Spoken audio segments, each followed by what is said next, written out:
Hey YouTubers, we're going old school today. I'm gonna show you what I do to replace valve cover gaskets on this 68 Camaro with a 350 in it.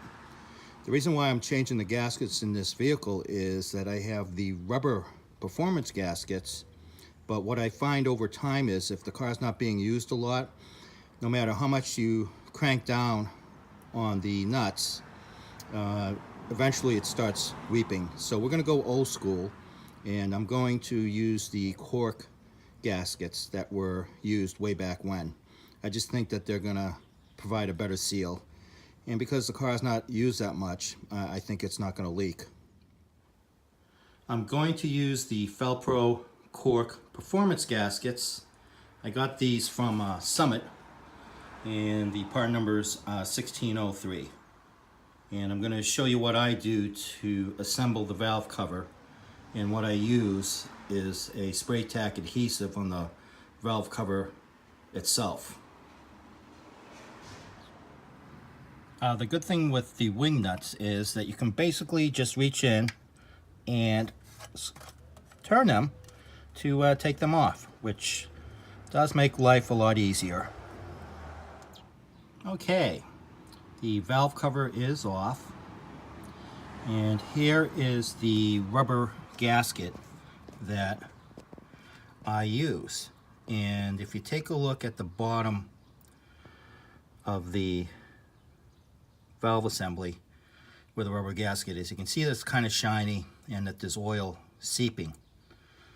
So this is the reason why I want to go back to cork. I've never had an issue using the cork gaskets, and maybe if I drove the car more often I wouldn't have this issue. But I just think that what happens over time is that the rubber starts to shrink and you tighten them down, and then you tighten them too much, and then the valve cover starts to bend and you get all kinds of issues. Especially with the chrome valve cover gaskets that they come out now. Everything's made over in China, so the quality's not as good as it used to be, and the castings aren't as thick.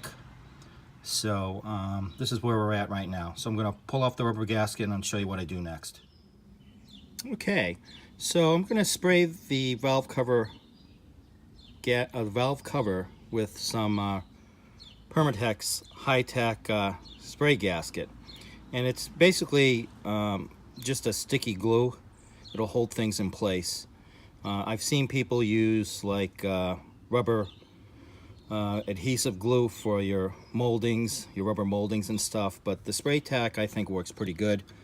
It puts on a thin coat, it's not too messy, and I'll show you right now. You just go like this.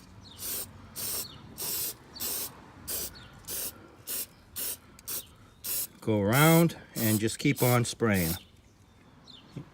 Obviously make sure that what you're spraying on is clean, there's no oil on it, because you want good adhesion. And also spray the cork side that you're going to stick to the valve cover gasket. Make sure you put a coat of spray tack on that. That's what I do. You don't have to go crazy with it. Just a light coat and the stuff will stick. Okay, so the valve cover gasket, the cork gasket, is on the valve cover, and then I just make sure I wipe off any excess that's inside the valve cover itself, and we're just going to reassemble. Okay, reassembly is just in the reverse. Make sure that your surfaces here are clean and oil free, so that when the cork mates, it's going to provide a nice seal there. Typically, you know, valve covers leak right around here, on the sides, in the back with the Chevys because the engine's tilted back a little bit. Usually you get some leakage back here.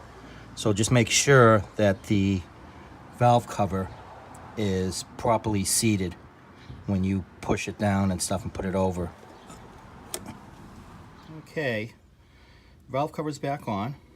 I checked the back side of it just to make sure that the cork gasket's where it's supposed to be and didn't get pushed in by mistake. Feels good. Everything around here feels good. Just going to put the wing nuts back on, tighten this down snug, but don't crank on it. Just snug would be fine. And start it up, and hopefully we'll be all set. Okay, so now I'm going to put the valve cover tabs that will go on top of the valve cover. They're like washers, but these are tabs that help spread the clamping pressure on the valve cover. These are new Chevrolet ones, as you can see, and there's 2 points where they, right there and on the bottom, where they lock down on the valve cover. Typically Chevrolets, old school, usually just had this little triangle tab, which the clamping point is just right here. Typically I put these at the top of the valve cover because, you know, I've never seen them leak at the top. It's typically they're leaking at the bottom down here, just because that's where the oil pools, and that's where you usually get some kind of failure. You know, you have the headers heating up and everything else, so it gets pretty toasty in there. Okay, started up the car.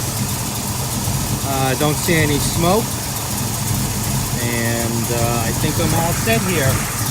So hopefully this will help some of you guys out, and have a good day.